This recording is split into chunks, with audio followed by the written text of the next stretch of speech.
Coming to you live from Angkasapuri, I'm Brenda Lepol, and you're watching News at 10, making the headlines. Special task force to ensure inflation rate remains low.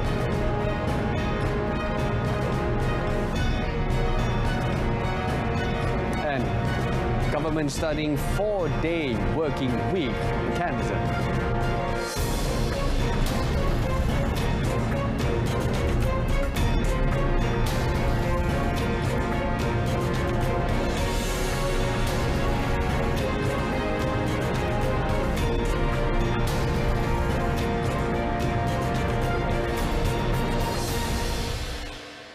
And thanks for your company.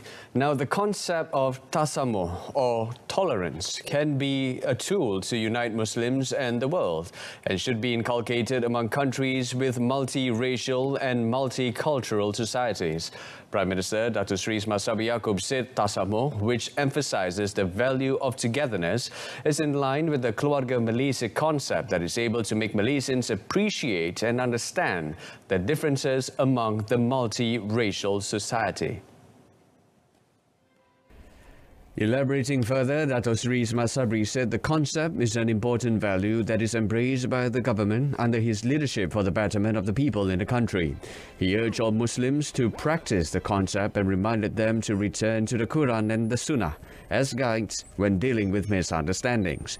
He said differences of opinion must be handled in a respectful and ethical manner, adding that the seeds of this unity can be dealt with if Muslims were to return to the most basic of teachings by holding steadfast to the Quran and the Sunnah.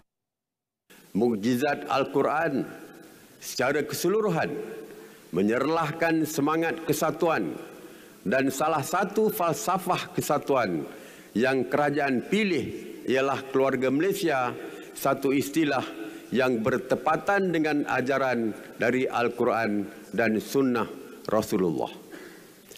Konsep keluarga Malaysia ini mampu disempurnakan oleh para ulama dan ilmuwan Islam dengan memberi pendekatan erti kata kesatuan melalui konsep keluarga berlandaskan Islam.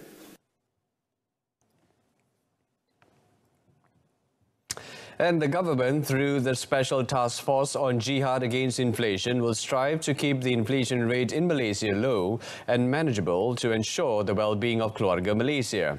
Communications and Multimedia Minister Tan Sri Anwar Musa said they would give attention to all prices of goods and services that could contribute to the increase in the inflation rate, apart from chicken, eggs and cooking oil. Tan Sri Anwar, who is also the chairman of the task force, said they would continue to strengthen the cooperation between agencies, and this will be expanded accordingly to tackle inflation and the rising costs of goods. Tugas yang utama adalah untuk bekerja sepasukan di antara agensi-agensi yang terbabit. Dia tidak terhad kepada kementerian-kementerian yang para menterinya telah diumumkan sebagai ahli-ahli kepada jawatan kuasa ini. Kementerian-kementerian lain dan yang berhormat menteri-menteri lain akan diundang untuk turut menyertai apabila ada perkara-perkara yang terkait dengan kementerian-kementerian berkenaan.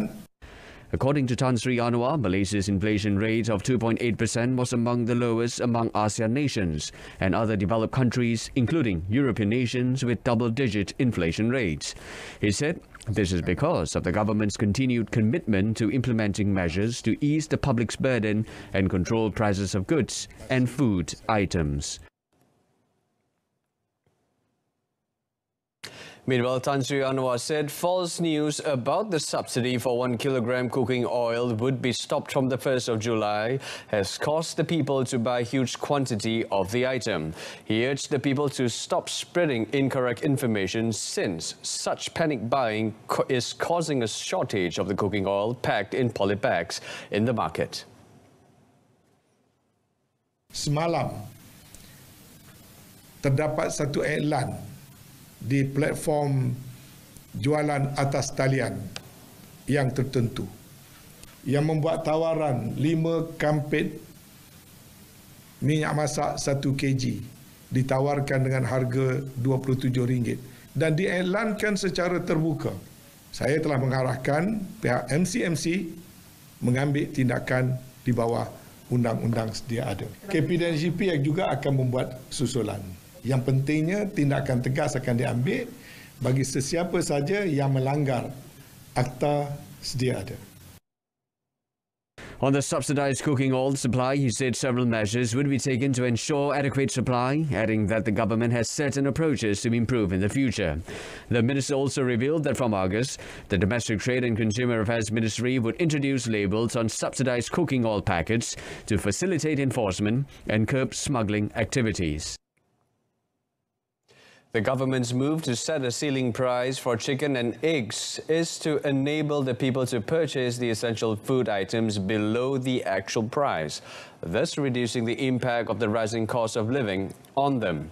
Agriculture and Food Industries Minister Datuk Sri Dr. Ronald Kiandi said Malaysia was not spared from the rising cost of living due to the increase in input prices and inflation, but stressed that the government was committed to taking various measures to ensure that the people were not burdened.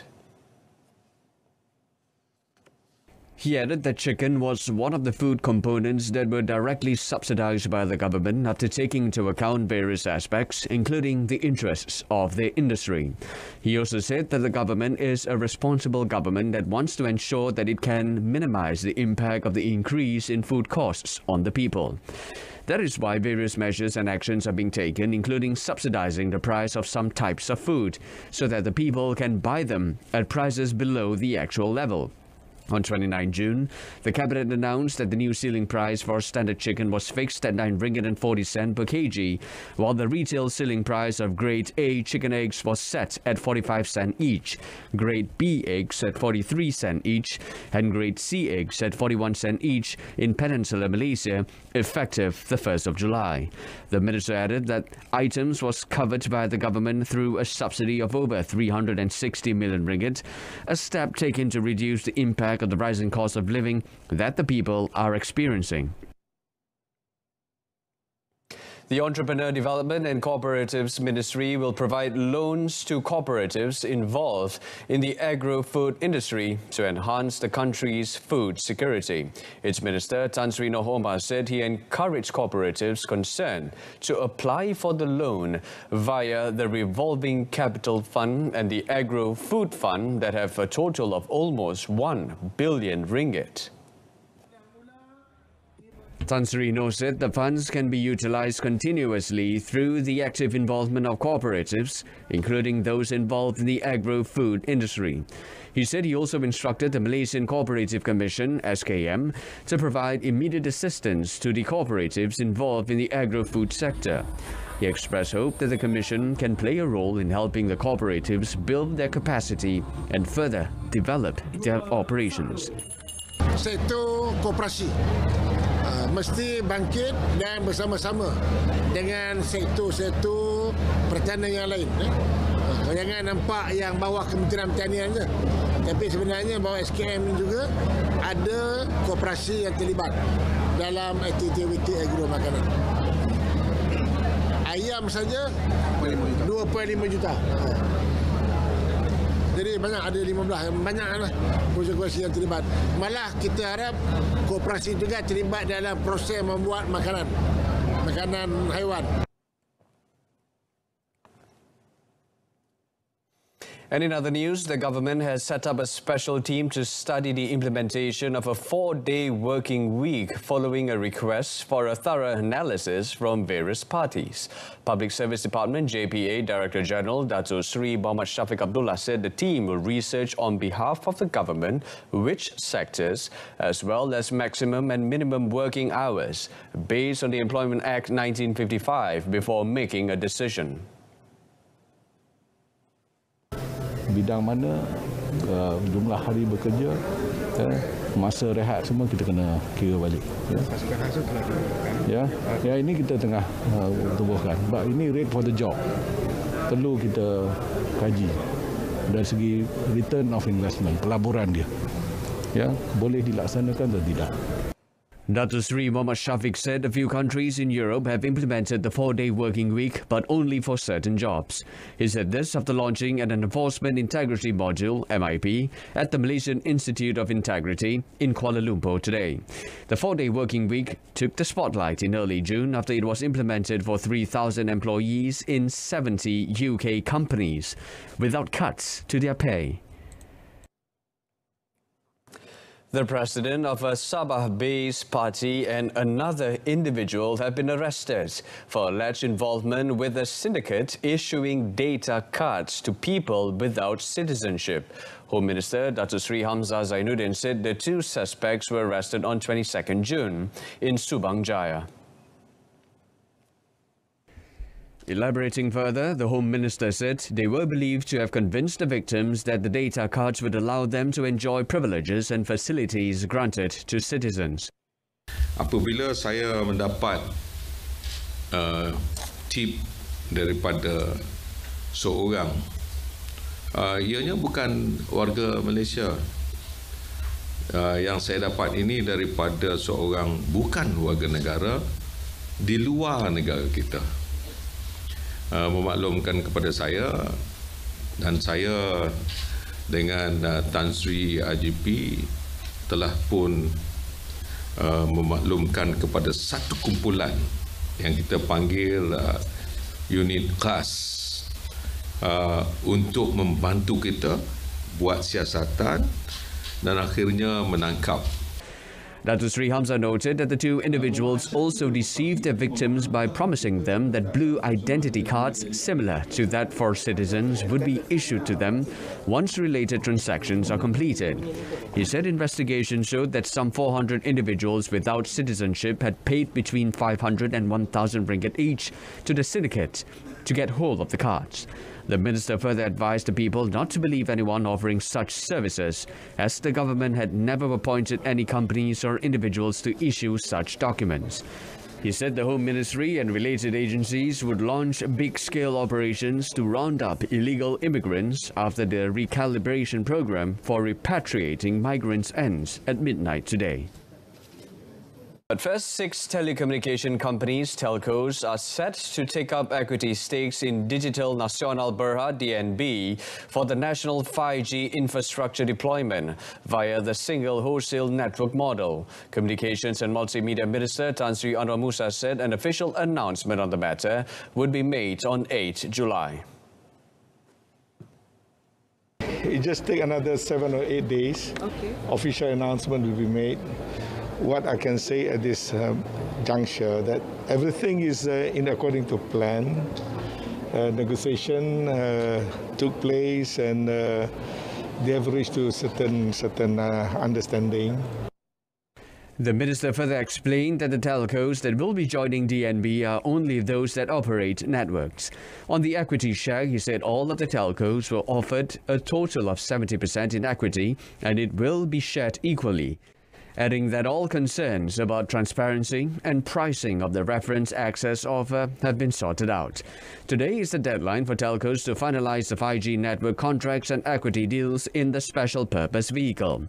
Previously, Tan Sri Anwar was reported as saying that he will issue new licenses to new players if the number of companies participating in the 5G rollout is not enough. The Highway Digital Network Project has the potential to turn Malaysia as a strategic data hub in the ASEAN region.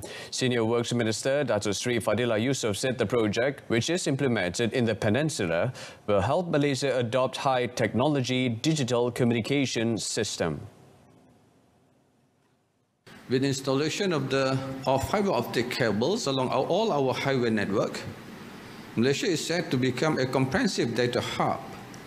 It is envisaged that this initiative aims to connect with other data centers in Singapore and Thailand, which is a strategic alignment of the ASEAN region. Ultimately, we are hopeful that local and international investors will be interested to invest in our digital network moving forward. The senior minister said he remained optimistic that the project could provide smooth coverage of broadband traffic at domestic and international levels.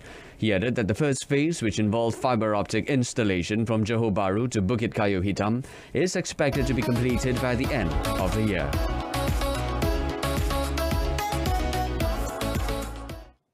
The Rural Development Ministry, KPLB, has allocated a total of 1.5 million ringgit in order to increase the level of professionalism among the Majlis Amanah Rakyat or MARA educators. Its Minister, Datuk Sri Madzee Khalid, said through the funds, the ministry could provide training as well as competency development programs for the educators. Datuk Sri Madzee explained that the allocation was provided to help 10,485 MARA's educators and to ensure that the quality of education at MARA's educational institutions remains relevant and on par with the level of education in developed countries. He also revealed that between 2002 and 2020, a total of 4,336 MARA educators were offered to pursue higher education, such as doctoral and master's degrees, professional certificates, skills certificates, as well as a diploma in education. Jadi kita sediakan bajet untuk latihan para pendidik ini lebih kurang 1.5 juta untuk tingkatkan latihan dan juga kompetensi guru itu sendiri. Dan dalam tempoh lebih kurang 18 tahun tu adalah lebih kurang 4,336 di kalangan pendidik ini telah meningkatkan dia punya qualification kelayakan. He added that MARA also strives to ensure the smooth delivery of knowledge to students by providing and upgrading infrastructures at MARA educational institutions. Bank Negara Malaysia says the country's banking system remains well capitalized to support economic recovery. The central bank said capital ratios rose marginally in May 2022, driven by valuation gains on available for sale financial instruments, as bond yields eased temporarily during the period. BNM, in its monthly highlights for May 2022 report released today, said that as at end of May this year, the banking system recorded 121.5 billion ringgit excess capital buffers. The central bank said overall gross and net impaired loans ratios remained broadly stable at 1.6% and 1.0% respectively. This reflects the marginal increase in impairments from the business and household segments following the tapering of repayment assistance measures since the first quarter of 2022. BNM added that total provisions remained at prudent level, accounting for 1.8% of total banking system loans and 109.1% of impaired loans. On the domestic financial market, BNM said market adjustments remain orderly, following the decrease in the 10-year Malaysian government securities MGS yield by 21.0 basis points BPS during the month, supported by foreign portfolio inflows into the domestic bond market. By contrast, regional bond yields rose by 24.5 BPS on average. The central bank said the local financial market was also driven by tighter global financial conditions due to the expectations for faster and larger policy rate hikes by advanced economies, especially the United States, amid higher and more prolonged inflationary measures. 5 states in the country have recorded a positive growth of the gross domestic product GDP last year, surpassing the national GDP of 3.1%. Pulau Pinang reported the highest increase with 6.8%, followed by Selangor with 5% and Terengganu with 3.6%. As for Perak and Kedah, they both recorded a growth of 3.5% and 3.2% respectively. According to Chief Statistician Datuk Sri Dr. Muhammad Uzair Mahidin, the positive trajectory was driven by the National Recovery Plan initiative, which enabled the resumption of the economic sector. Kita menjangkakan impak kepada pemulihan yang lebih baik dalam sektor pelancongan ini akan berlaku pada tahun ini, dan data daripada suku pertama yang kita umumkan baru ini pun telah menunjukkan corak pemulihan, dan kita boleh dapatlah banyak juga paparan-paparan keperluan pekerjaan di sektor perhotelan yang kita dapati mengalami shortage dan sebagainya. Itu menunjukkan ciri-ciri pemulihan. Datuk Seri Dr. Muhammad Uzair said Pulau Pinang's services of 47.4% and manufacturing sector of 47.3% are the powerhouse of its GDP. In total, these sectors have contributed 94.7% to its total GDP.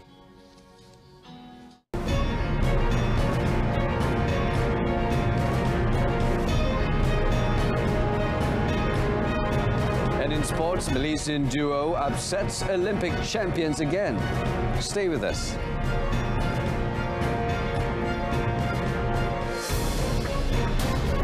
Malaysia's professional men's doubles duo Ong Yusin Teo Yi had once again stunned reigning Olympic champions Wang Chi-lin Li Yang to roar into the last 8 of the 2022 Malaysia Open in Kuala Lumpur today. Strong support from home fans at the Axiata Arena had definitely inspired Yusin Yi as they went all-out attack in most parts of the game, which worked in their favour in the second round today. The world number 10 pair took 41 minutes to prevail against the world number 4 Taiwanese duo 21-17, 21-18. Commenting on the match, Yusin said the cheers from the fans had certainly given them an advantage to score 2 straight wins over the opponents after their rubber set victory in the quarterfinals of the 2021 World Championships last year. Rasa kita tak banyak fikirlah, kita lawan dia pun tak ada cakap advantage diorang pun, kita rasa tiap game kita masuk pun macam 50-50, kita give our best on court, and thank God we win this today. Yeah.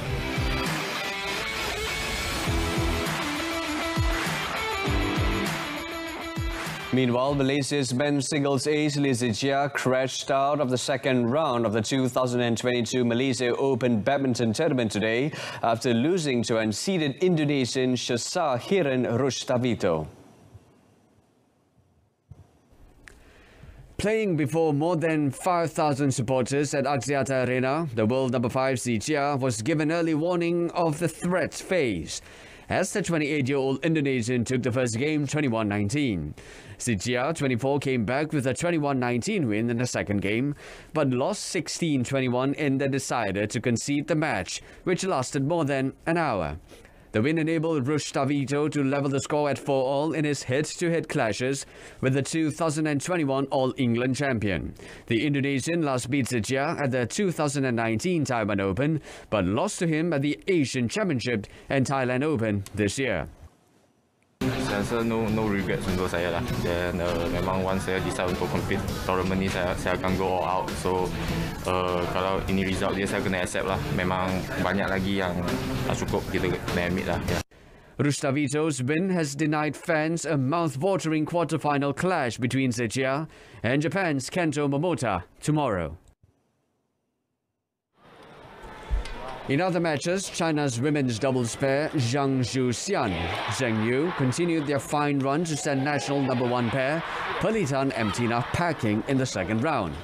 The unseeded Chinese duo managed to weather the rousing support from home fans in the nearly packed Axiata Arena by defeating Perli Tina, ranked 10th best in the world, 21-19, 21-14 in their first ever meeting.